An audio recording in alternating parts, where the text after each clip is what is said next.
Hello everyone, আমি রিয়া। ছোট্ট একটা মিনি ভ্লগে তোমাদেরকে অনেক অনেক স্বাগত জানাই। আজকে আমি কোথায় যাচ্ছি সেটা জানতে যদি হয়, পুরো ভ্লগটা কিন্তু অবশ্যই তোমাদেরকে দেখতে হবে।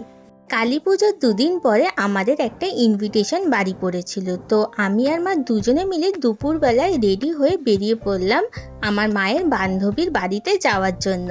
দুপুর ওই আন্টিটার বাড়িতে যাওয়ার কারণ হলো, ওই আন্টিটা তো নতুন ফ্ল্যাট কিনেছে, তো লক্ষ্মী পুজোর সময় গিয়েছিলাম, বলেছিলাম যে লক্ষ্মী পুজোটা একটু বড় করেই করেছিল আর আমাদেরও ইনভাইট করেছিল।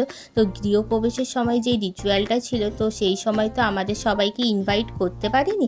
তাই জন্য এখন যেহেতু ওই আন্টিটার একটা মেয়ে আছে, দিল্লি থেকে এসেছে, তো ওই দিদিটা চলে যাবে, সেই জন্য আমাদেরকে আগে ইনভাইট করে দিয়েছিল যাতে আমরা যাই, গিয়ে একটু মা হাতে হাতে কাজ করে। তো ওই দিদিটা চলে যাবে বলেই তাই সবাইকে ইনভাইট করেছিল। তো সন্ধেবেলায় সেই নিমন্ত্রণটা ছিল, আমরা দুপুরবেলায় গিয়েছিলাম আন্টিটাকে হেল্প করার জন্য।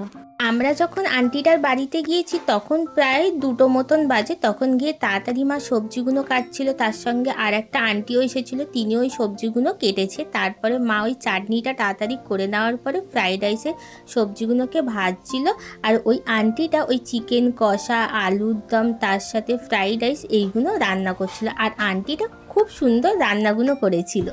রান্না করতে করতে প্রায় তখন 7:30 মতন বেজে গিয়েছিল। তিনজনে মিলে একসঙ্গে রান্না করছিল বলে তাই তাড়াতাড়ি হয়ে গিয়েছিল, না হলে অনেকটাই দেরি হতো। তারপরে আমরা যখন খেতে বসি তখন প্রায় 10:30 বাজে, কিন্তু তার আগে অনেক লোক এসেছিল বলে ওই জন্য একটু দেরি হয়েছিল খাওয়া দাওয়ার জন্য। আজকের মিনি ভ্লগটা এই পর্যন্ত, টাটা।